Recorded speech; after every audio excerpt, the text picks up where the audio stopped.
Hi, everybody. Thank you for joining us at the end of the day. I know we're the last presentation before drinks and food, so we'll try and keep it short and sweet. I'm Ryan Malfera. I'm a principal consultant with Mandiant. I've been with the organization just over 3 years. My primary focus is being the chaos monkey and helping organizations navigate through transformational chaos. And I'm joined today by Lyle. I'll let him introduce himself. My name is Lyle Student. I'm not a monkey. I'm also with Mandiant. I've been with Mandiant for about 8 years. I've been in security since 2000. And at this point, I mostly focus on doing vCISO work or CISO advisory work and helping companies and people actually build better cybersecurity programs. So our presentation today is broken down into 3 key elements. We're going to walk through, not in super technical details, but the importance of threat intelligence. And I think that's been a central theme in a lot of the talks in breakout sessions. And then we're going to go into some key elements of defense and how to use Intel to augment and strengthen how and what you defend and why you should care about certain things over others. And then we have some case studies at the end. So we'll jump right into it. Yeah, so operationalizing threat intelligence. So like Ryan said, threat intel is definitely kind of a buzzword these days. Everyone wants to say that they're Intel-led, they're using intelligence, but what does that really mean? And for that matter, what really is intelligence? So I'm sure everyone in this room receives emails every single day. There's vulnerabilities that are released in some piece of software. Is that intelligence? You know, if your boss calls you up and says, there's another breach, and it's for our competitor, is that intelligence? Your spouse is saying, hey, I saw something in the news about cybersecurity. There's lots of different types of information out there, but how do you know if that's really, really intelligence for you? So cyber threat intelligence is actually where you're able to categorize, you're able to collect threat intelligence information, its behaviors about what attackers are doing, and then be able to turn that into something that's relatable and actionable for organizations. And so, going back to those first examples, we were talking about the vulnerability. If that's a piece of software you don't use, that's not relevant to you. So that's not going to end up being intelligence that you can action. You're not going to be able to do anything with that because it's irrelevant. Although, if it's a vulnerability that you actually do use and it's a critical business application, well, that's going to be a very different priority for you. And so the way that you actually action that information is highly dependent on the context. And it's highly dependent on what you have in your environment, your knowledge of your environment, and your ability to take that data and turn that data into actionable information. And then one other thing is about just the data and information that's out there. There's so much data. There's threat feeds that are out there. There's all the emails and things I mentioned. All those things are really good for computers. They're good for machines to analyze. But actually taking that and turning it into actionable intelligence for you traditionally has been something that only trained threat intelligence professionals can really do. Because you need to look at the context, you need to look at your stakeholders and make sure the stakeholders are receiving the right kind of information at the right time. But with the advent of AI, that's an area where I can see AI actually really being able to improve our ability to take billions and billions of data points that are out there, understand the environment, and then contextualize that into something that's going to be relevant for you and your organization. So as Lyle said, context is everything. So on the screen here, there's a table, obviously, and it's broken down to 3 main elements. You have tactical level, operational level, and the strategic level. In the Defender's Advantage, if you've picked it up near the coffee station, it breaks down these into even more detail, but if you haven't, pick it up. But this is the context, and Intel on its own without context is virtually useless. And it goes back to the old way of thinking of security, which is we're wearing tinfoil hats, we're alarmist, and that's not the way that we want to operate. So adding context is everything. And then once you add that context, you add value. So at the tactical level, which is the left side of this table, this is really the SOC, the NOC, vulnerability management teams, using this information to make tactical in-the-moment decisions. So as Lyle mentioned, you're getting bombarded as defenders with alerts. Not all alerts are the same. So how do you prioritize alerts? And really it comes back to Intel that it's tailored for you. So it helps you validate what alerts you need to care about now because that threat actor is targeting your industry, et cetera, et cetera. So prioritizing patches and alerts. If you hop over to the right into the middle, operational level, the consumers of that data changes and the actual Intel changes as well. So this would be, the incident response team, forensic teams, proactive teams using that information to add context to work that they're doing. So as an example, if you are in an incident situation, so you've gone from the tactical side where there's an alert, you've validated that there is an incident, you've gathered more information, and the TTPs indicate that it's a certain threat group. What do they typically do? And the incident response team can use that to validate and understand, hey, we need to expand our scope of investigation to cover off those TTPs and search for IOCs. And red teams, as an example, can use that to say, at an operational level, what do we want to test? What matters to us? Because again, just running a pen test for the sake of running a pen test to check off an audit finding is not a good use of resources. So this allows you to tailor it to say, our threat actors are typically doing these things. We're going to do a pen test or a red team to validate that we can detect or protect our organization against those techniques. Because again, we don't have infinite budgets, and if you do, I would love to talk to you. At the strategic level, this is where it starts to become a little bit tougher. And a lot of organizations do this well, but there's still a huge tranche that don't actually get to the strategic level. And this is, the CISO, executive management, and even Intel analysts that are using this information to make strategic decisions. And this could be, what am I focusing on for the next 2 years from a budget perspective? Do I need to spend more money? Hopefully it's not less. But you're pointing the boat in the right direction as a security team to build a program that actually addresses risks. We're not just building a program because there's new technology. And what this really allows you to do as an executive is to demystify the threat. We're not looking to boil the ocean. We don't care about all threat actors. We care about some. And again, this needs to be tailored to your organization, because it could be, I'm in, financial services, but I have a tremendous amount of interconnections to other FIs. So am I the one-to-many, and they'll target me the most because I'm the gateway to other organizations, or am I standalone? It changes everything. And then one thing I'll kind of touch on the strategic level that I haven't seen any organizations do is actually take intel from the strategic side and apply it to audit. So again, as security professionals, we have certain cycles that we can allocate towards work. We're defenders, we have a full plate. I haven't seen any organizations, and I would recommend we do this, is share the intel with audit. And we'll get into this a little bit later on, if the top technique is around PowerShell, ask audit to audit the PowerShell controls that you have. We have the ability to take that next step, and that's all part of this sharing of intel. And if you don't share intel, it's virtually useless. So please share. Yeah, and so when you talk about operationalizing threat intelligence, it's really important to understand who's behind it. It used to be that, back in the old days, if you got a virus, it would be like, okay, this happened to me. It was a very passive thing. But now you really need to understand there are real people behind these attacks. There are people who have objectives. They're not doing this just for fun. Well, in some cases maybe they are, but for the most part, these are people's jobs, or they're doing it to actually make money. And so if you look at different types of threat actors, you might see different acronyms out there. There's APTs and FINs and UNC groups, and so each of these have different objectives. So APTs, that's Advanced Persistent Threat. They're there to be persistent. They're there to get into your environment and stay in your environment until they've achieved all of their objectives. With the FIN group, they're actually out there to try and make as much money as they can. They're not necessarily there to stay in and be there for a long time. Ideally, they'd like to be able to get in, extort you for as much money as they possibly can, and move on to the next one, and just rinse and repeat.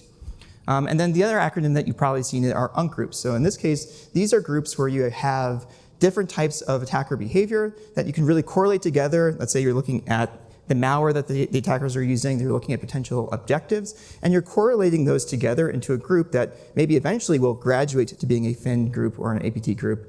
But in itself, they're interesting enough to actually correlate them together into something that will eventually turn into something bigger. So as you can see, all these different types of actors have different objectives, and as you look at trying how to respond to how you're going to deal with an actual incident, the way that you respond to different types of incidents is going to vary depending on the objectives of the attacker.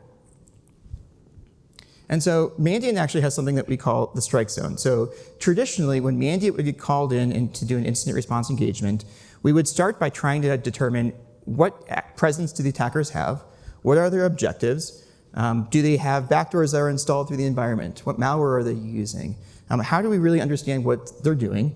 Because let's say you're dealing with an APT group. If you're trying to say, okay, well, we think this is what their objective is, and we're going to try and get rid of them too quickly, if they truly have persistence, they're backdoors that you don't know about, they're credentials that are stolen that you might not know about yet, then they're going to come right back, and you're just going to be stuck in the cycle because the bad guys are going to keep coming back trying to achieve that objective. If you do it too late, they've already won. They've stolen the data that they want to steal from you. They've impacted your environment. They've already achieved that objective. So the goal is to try and prevent them from achieving the objective, but before they actually impact your business. And so that strike zone was very, very important to how you would respond to a traditional APT group. Now, with the advent of ransomware, it's almost like you really need to throw out the strike zone. Because ransomware actors move so quickly through the environment, you can't just sit and wait and say, oh, well, let's see what else they're trying to do. For the most part, you know what they're trying to do. They're trying to steal your data, they're trying to encrypt your files, and they're trying to extort you. So the faster that you move in order to try and start that remediation process, the better off your organization is, even if you're going so far as to potentially break things. Yeah, and as Lyle mentioned, and as we have at the bottom of this slide, you will break things, and that needs to be okay. So I think looking for perfection in our recovery capabilities or in our ability to defend is really hard to actually implement in practice. So as Lyle mentioned, in a ransomware scenario, moving the strike zone fully to the left to protect the organization, role admin accounts without fully understanding even your own data flows from like an internal intelligence perspective will break things. And that needs to be okay because it far outweighs the benefit, far outweighs the potential outcome of having your crown jewels fully encrypted and having to go through the ransomware negotiation process.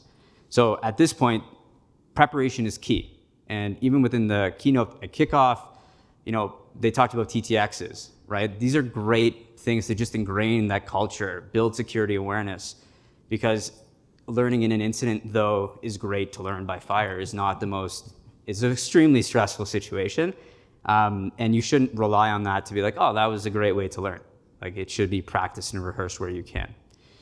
And with that, if you don't know, we publish M-Trends every year, and these are some of the key statistics, and we've been publishing it since 2011, but it really looks at all the incident response aggregated data from the year. So from January 1st, 2023 to the end of the year, these are some of the key statistics. So at the bottom of this slide in all the numbers, back in 2011, this represents the global median dwell time that an attacker has in your organization. So back in 2011, from the time the attacker initially got access to your environment to detection, and I'll caveat detection as whether they notified you, external parties notified you, or you internally detected them, was 416 days. So a tremendous amount of time that they lingered in environments. So fast forward to last year, we're down to 10 days. So as defenders, we've done a tremendous job at dropping that number, but still 10 days is a tremendous amount of time for a threat actor to gain access to an environment, move around potentially, and do damage. One thing that I did want to highlight, and I got a fancy little thing, 5 days. So ransomware, as Lyle mentioned, is quite different. So the global median dwell time for ransomware is 5. And this doesn't break down whether it's 5 days because they hit their target and they notified you, that's a detection.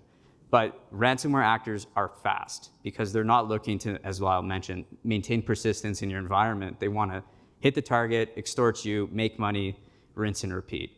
So detecting and using intel to make those decisions early is critical.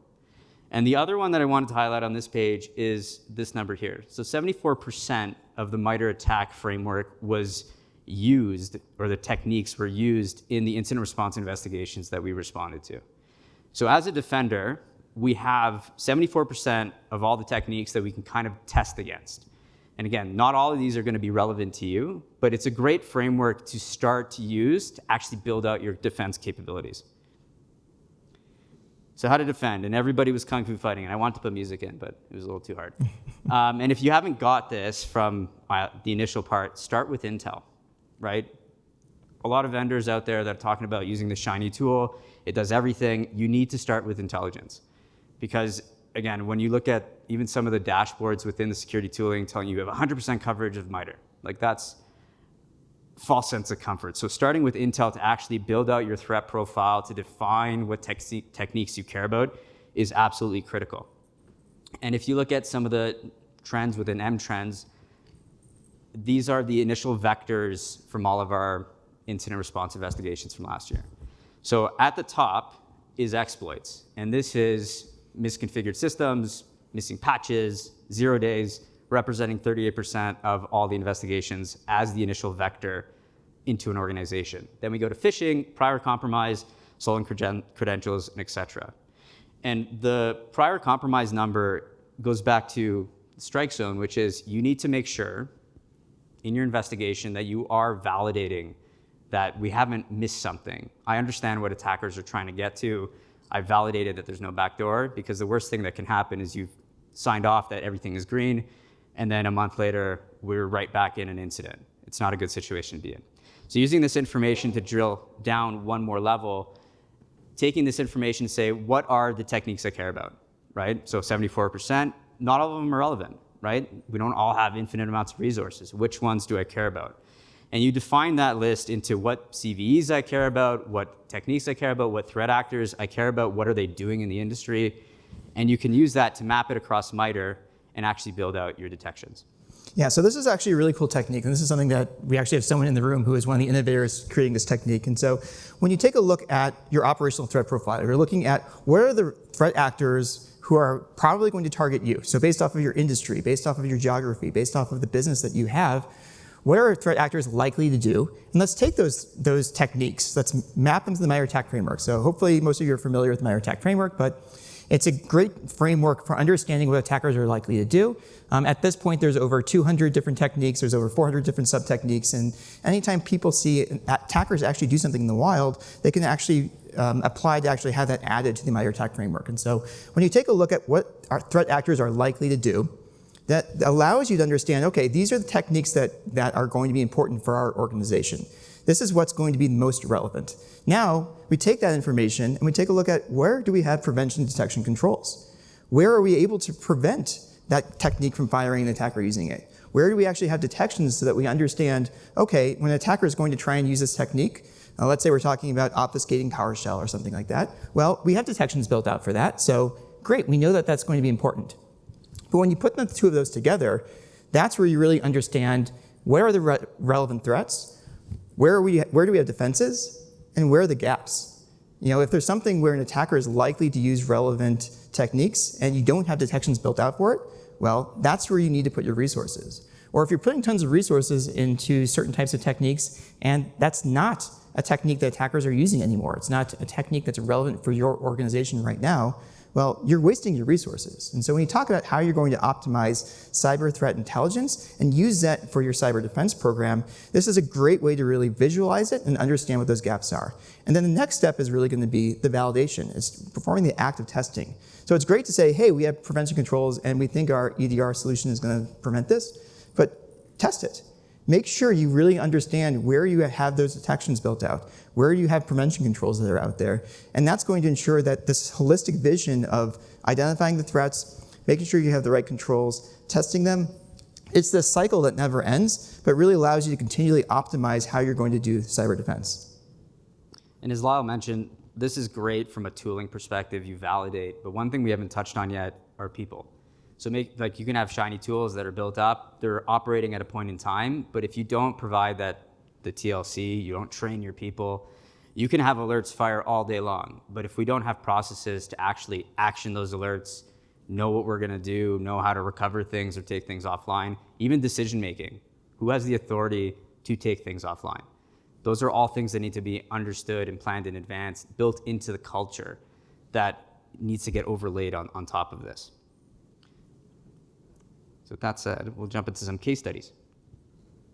Yeah, so at a super, super, super high level, we look at this as being three main different types of ways to respond to a breach. So ideally, the blue column there, you have attacks and you're just preventing them. People are going about their everyday lives, attacks are happening. So email security is probably a good example of this. For the most part, every organization is receiving some number of malicious emails every single day. And hopefully your email security tools are preventing most of them. And so in this case, the technology is working. You're not getting a breach.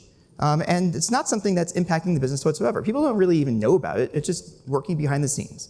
And so ideally, everyone would love that to be the case. You know, we wouldn't have jobs, but all attacks would be prevented, and no one needs to worry about cybersecurity. But that's not reality.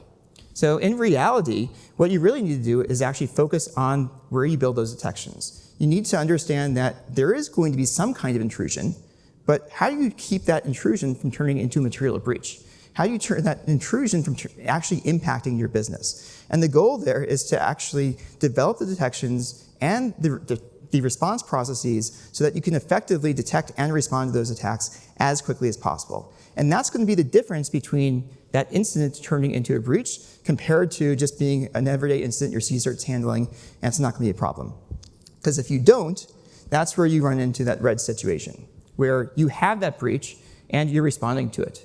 So one of the things that came out of M-Trends is that still to this day, most organizations don't detect their own breaches.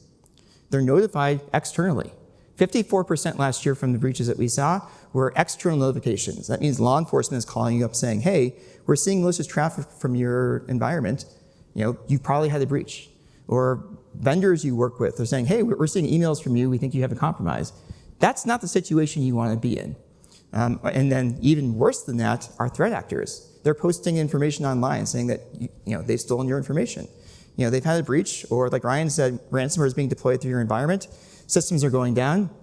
That's a detection, but that's not really the type of detection that you want to deal with, because at that point, it's too late.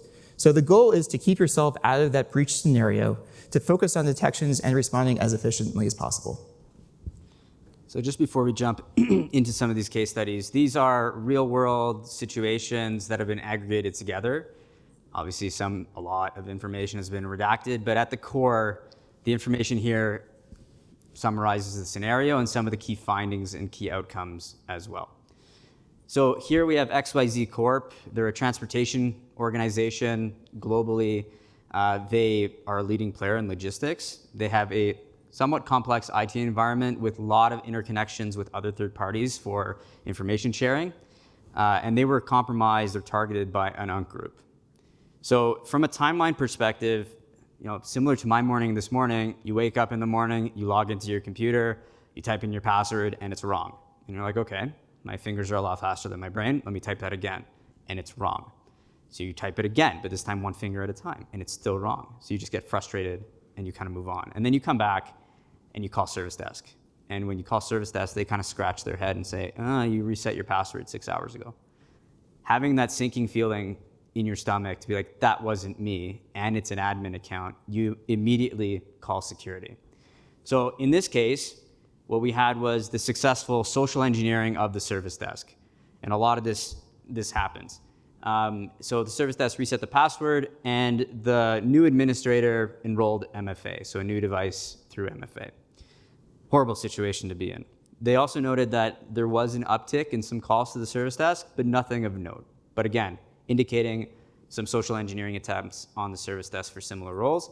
And then just generally a spike in targeting of the administrator accounts through self-password resets and MFA enrollments. So the self-password reset through O365, MFA enrollments. But what we noted here was they would enroll to a point, but not fully through the flow.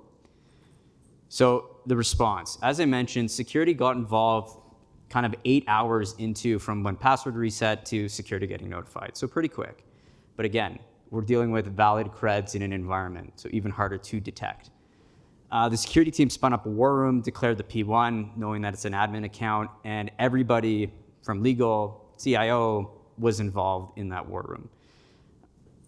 At this point, some time went on. We were called as part of that incident. And when we went back with their security team, we started to notice that, hey, these are really starting to look like scattered spider, right? All the TTPs match up. You're in that initial phase. You need to move the strike zone all the way to the left. You need to roll all of your admin accounts. So again, this isn't a giant organization, but still, ripping and replacing all your admin accounts, service accounts is not the easiest thing, and it's extremely disruptive. You are going to break things. So understanding that, hey, from an intel perspective, we have some attribution back to the threat actor that we believe is targeting you. This is what they've done, right? They've taken down MGM, Caesars, other high stakes or high profile cases. They are very good at social engineering, which ties back to the initial vector. You need to roll things. So unanimously, all the exco and all the decision makers made that decision that, yeah, we're gonna break stuff. We're gonna take stuff offline. So that decision was made, and then communication started to spin up because, again, we're gonna have to face either customers, internal stakeholders answering those questions. What are we gonna say? So communications working with legal. And then third-party hunting was engaged as well. So again, knowing that we're likely dealing with a certain threat actor, they have typical, or not typical, they have TTPs and IOCs that we need to hunt for. How far down the chain have they gone? So from an outcome, that was fast and furious. So all within 24, 48 hours.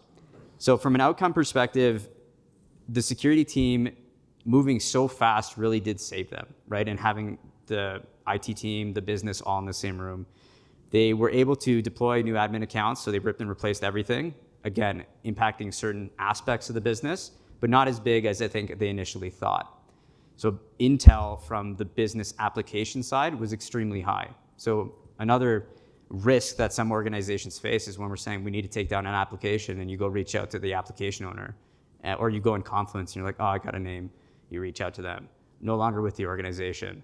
And you're on this circle trying to hunt down, like, what does this application do? What data goes into it? Not a good situation to be in. But within 48 hours, kicked out the threat actor. And by like day 7, the clean slate, the environment was green. So that's a huge win, and usually not something that you have with this threat group. So from the key takeaways here, there's a couple, but I'll highlight maybe 2. The flexibility in response was critical. So understanding that, hey, the attacker is likely gonna move really fast and take down your systems, get ahead of them, right? So the IT team, security leadership was willing to take that step, and the business was in lockstep with them, right? So they understood the risk, because if we took down their actual applications, the penalty would be much, much higher. And the other one is preparation is critical. This wasn't their first time going through this type of a situation. So they practiced not fully ripping out admin accounts, but making decisions to take things offline. So they weren't figuring it out in the moment to say like, okay, like, is it you? Is it me that makes the call? Do I have to call the CEO? Do we have to get the board? Everybody knew their role, and that played a huge, that had a huge impact in the success of this case. Yeah, and so the next use case is also something that I think is really interesting. In this case, it also happens to be UNC 3944. People also call it Scattered Spider. But in this case, the organization responded very, very differently. So if you're not familiar with UNC 3944, they're one of the most prevalent threat groups that are out there right now. And they're interesting for a number of reasons. So one of which is that they're predominantly English-facing, so English-speaking. So most organizations, traditionally have come from outside the US, outside of English-speaking countries, and they're able to thrive in places like Russia and China, et cetera. In this case, UNC 3944 speaks English, so they understand our culture. They understand how we operate, but they also partner with some of these other foreign language actors to leverage ransomware, to leverage malware that's created, let's say, in Russia. And so that brings a new dynamic, because it's not just someone who's deploying this ransomware that's out there. They're going to understand how we operate, so they become very, very good at social engineering. They understand how to call a service desk and impersonate people. They understand how to play on people's sympathies, because they know what you're expecting and they know how to talk to people. And so that's a very, very different game than traditionally what we've seen before with some other threat actors that are focused on financially motivated gains. In this case, this is an organization that's in the industrial organization. So in this case, it's oil and gas. And so oil and gas and other industrial organizations are very interesting because they have both IT and OT environments to protect. And so in some cases, OT is much more important because that's how they operate. That's their business. If they can't refine the oil, they're not going to make any money. They're not going to be able to operate. And so that's essentially their crown jewels. And that's very different than the first scenario where you're really talking about enterprise IT, you're talking about interconnectivity with other customers and clients, where that was their primary focus was protecting those relationships. And so, if you've worked in an OT environment, you understand, one of the most important things is to prevent any traffic really that's malicious traffic going from IT into OT. And so an organization of this size and of this nature, that's going to be a primary focus when you're dealing with a potential incident. So in this case, everything started with a call into the service desk. There was a call into the service desk that was impersonating an employee, and the password was changed. But this organization actually had pretty strong multi-factor authentication.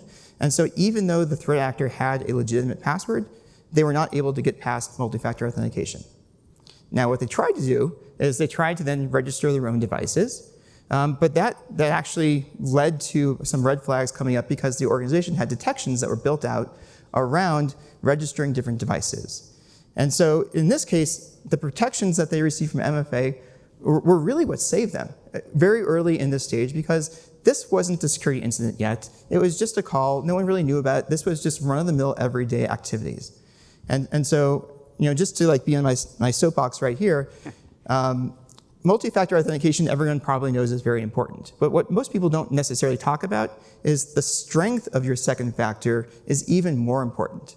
So Scattered Spider, for instance, they're very good at social engineering. They're also very good at SIM swapping, which means they know how to take over people's phone numbers. And if organizations are relying on text messages as a second factor, it's not going to work. Scattered Spider, if they really want to go after you, they can probably take over that phone number. Text messages are going to go to their devices instead of your device. And so that's completely defeating the entire purpose of multi-factor authentication. So there's a big gamut for how you can actually secure your enterprise with multi-factor. And so ranging from just something on your phone where you actually push a button, to number matching MFA, to actually having security tokens. Now, of course, probably everyone saw some of the things that came out with YubiKey in the last week or two, but those have all been addressed. And still, I'd say a hardware token is still going to be the strongest second factor that you can have. And so even if you can't deploy those very strong second factors everywhere in your organization, at least focus on admins, at least focus on privileged users that are more important, and do everything you can to improve the quality of that second factor. Because that's really what's going to help keep you secure when you're dealing with advanced attackers. So in this case, the MFA enrollment, that failed because of the strong multi-factor authentication protections that they had. The second thing that we saw was the Microsoft Self-Service Password Portal. So SSPR, anyone who uses Microsoft 365, this is a tool that anyone can go to with a Microsoft account, answer some questions, and reset the password. And so if you're able to guess those questions, then you're able to reset the password. Unless an organization has policies preventing this or having some controls over it. So again, this is where MFA is going to protect you, because even if an attacker is able to reset the password because they've guessed the questions, they still aren't going to be able to get in if you have strong multi-factor authentication.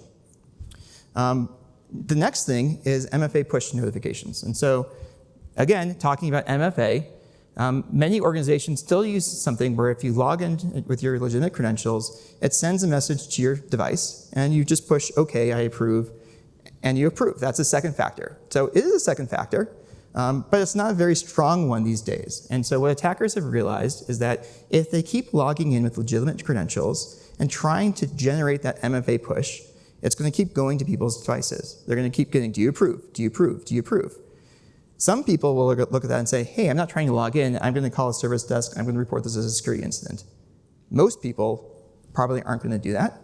And some people, and really all it takes is one, are going to say, this is really annoying. Why am I getting this? I don't care. Just go away. And they push approve.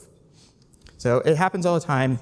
I'm sure many of you have read about that in breaches. And so this is the third technique that attackers tried in this case, was trying to push out these MFA pushes. Now in this case, this organization actually had number matching MFA. So you couldn't just get something on your phone that said, I approve.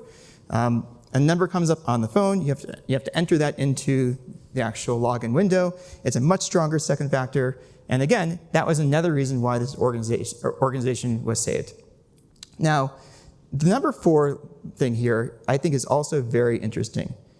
Traditionally, we've seen ransomware actors go out, they try and steal information. Again, they're trying to make as much money as they can. A new trend over the last, let's say, year or so is really crossing the line from cyber into physical. That's where you're dealing with direct harassment against people. And again, because you're dealing with an actor like Scattered Spider, they understand our society. They're going to do OSINT. They're going to look online. They're going to look at your LinkedIn profile, your Facebook, whatever you have posted online, pictures of you and your kids. And they're going to use that information to try and extort you. They're going to try and put pressure on you to try and either slip up, give them information, or give in and just try and pay them and give them some money. So they're going to go outside the realm of traditional cyber to apply as much pressure as possible. And so this is something that's, I'd say, relatively new in just in terms of how ransomware has evolved and how these threat actors have evolved over the last couple of years. And that leads to the last one, which is direct notes from attackers. So in this incident, we actually saw the attackers sending information to the defenders. They knew that the defenders were looking at the logs, and so if they put information into, let's say, the login field, that was going to show up in the logs, and defenders looking at that were going to receive these messages. And so the attackers were using both a carrot and stick approach to this too. They were offering Bitcoins. If you give us easy access in, we'll give you a Bitcoin. That's how it started. A couple weeks in, it was 2 Bitcoins. 4 weeks in, it was 4 Bitcoins. Now, some people, if they look at this, 4 Bitcoins, probably about $240,000, $250,000. That might be more than they're making in an entire year. And so, that might be an easy way for attackers to get in by offering this kind of money. And if you're an attacker, if you're going to be making millions of dollars, well, what's a couple Bitcoins to give to someone in order to get in? So it's an interesting strategy. But the other side of this was the stick, where they did that kind of open source collection, and they were putting information in. They know you're the firewall guy, and you're the identity person. And they will put information on there threatening you and showing how much they know about you, which again raises the pressure. It raises the fear of the defenders and people in the company to try and deal with an attacker like this, and maybe they should just pay up and make this all go away. So how did the organization respond? So again, going back to the initial indicator, it was just a phone call. It was just a phone call, password was reset. There really wasn't much there to it. But when they called Mandiant in, and we started looking into this, and we looked into some of the other indicators we were seeing across SSPR, across the MFA pushes, that's where we started getting some correlation with TTPs from Scattered Spider. And that's where, because we've seen Scattered Spider and other breaches, we know what they're capable of. We were able to go back to the organization and say, okay, we believe this is attributable on 3944. This is what they're doing, and we've seen this with other organizations, but this is what they're going to do next. And are you prepared for what they're going to do next? Are you prepared for those next stages of the incident? And the organization said, maybe, but maybe what we should do is treat this as an actual breach. Maybe even though there isn't an actual breach, we have an incident, we have events that are happening. The attackers, as far as we know, there's no evidence they're able to get in. So maybe we should respond as though there's an actual breach and do everything we can, because we know what might happen next, to be ready for that.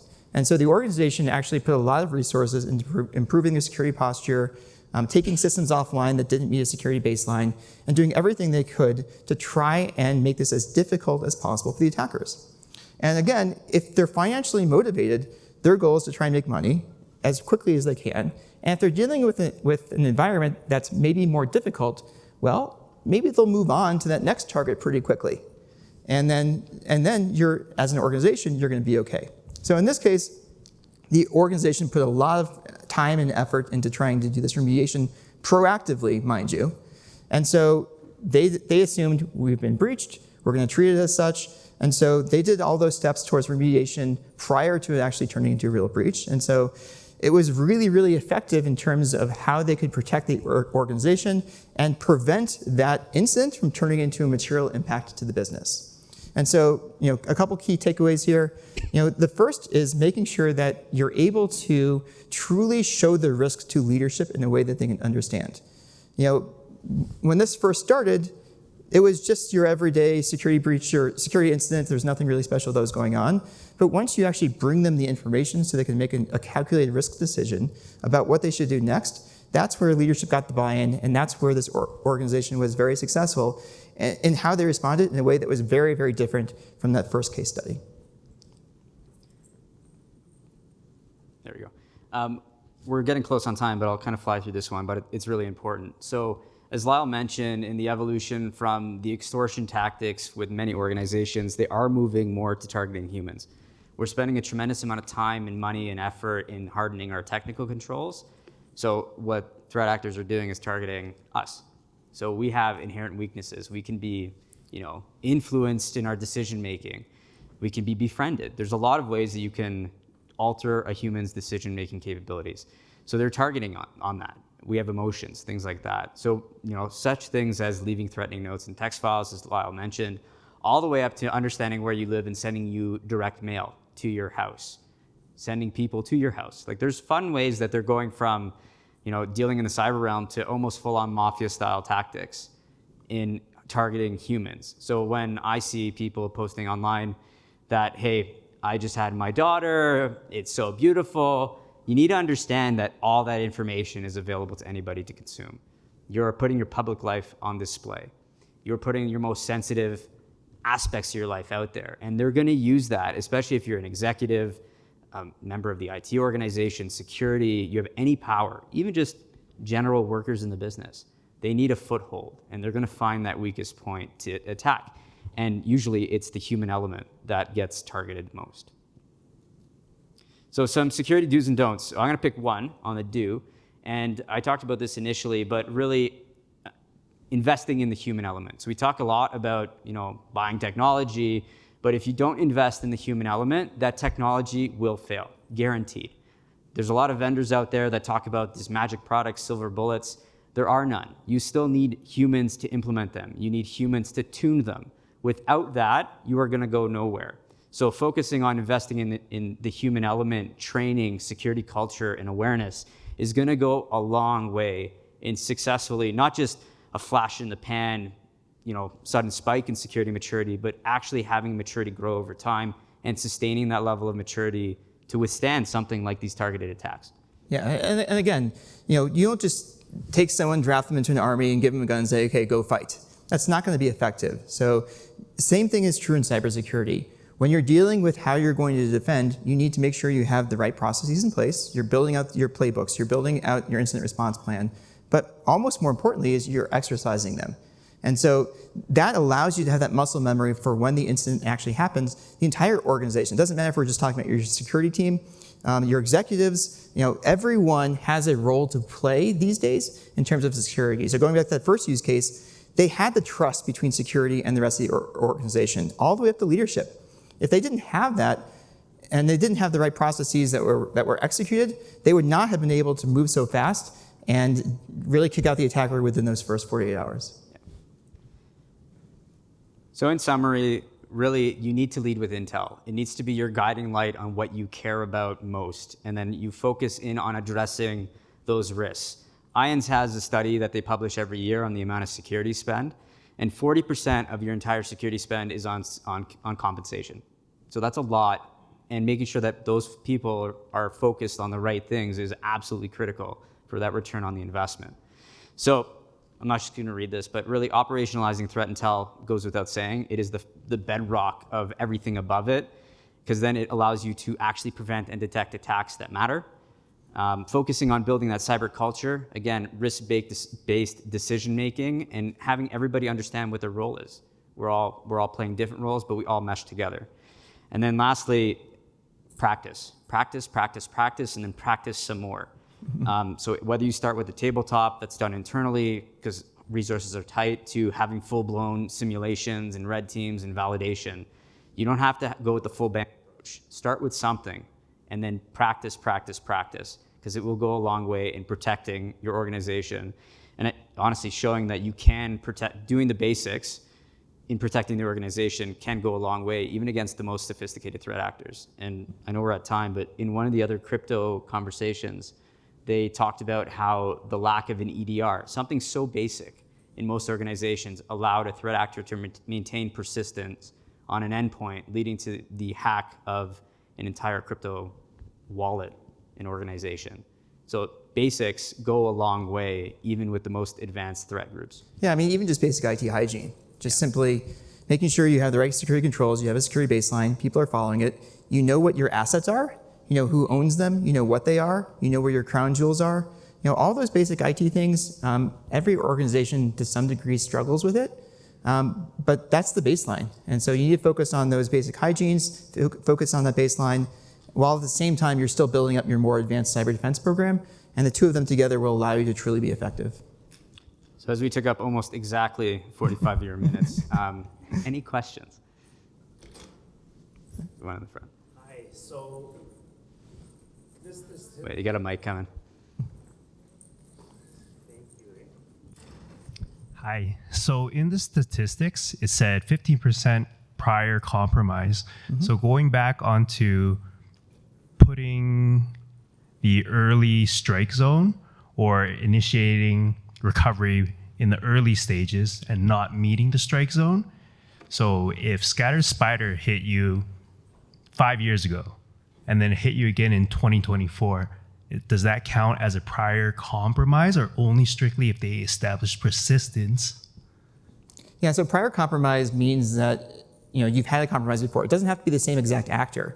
There are times that Mandiant responds to an incident where we've seen multiple threat actors that are either there at the same time or one actor got in, and then once they finished their objective, they sold that access to another threat actor too. So that you can look at that prior compromise as a pretty big bucket. And again, it's a matter of making sure you're able to do that level of due diligence. And that's where threat hunting helps too. Because you can't have that 100% guarantee all the time you've caught everything. And so as long as you're continually looking at what are the relevant threats, and you're looking through the environment that you have, making sure that those relevant threats are covered, either through detections or through the threat hunting, that gives you some level of due diligence and some level of confidence that you're catching what you can in the environment. Great, thanks. All right. If anyone has Thank any you, everybody. questions, feel free to come up. We're happy to talk.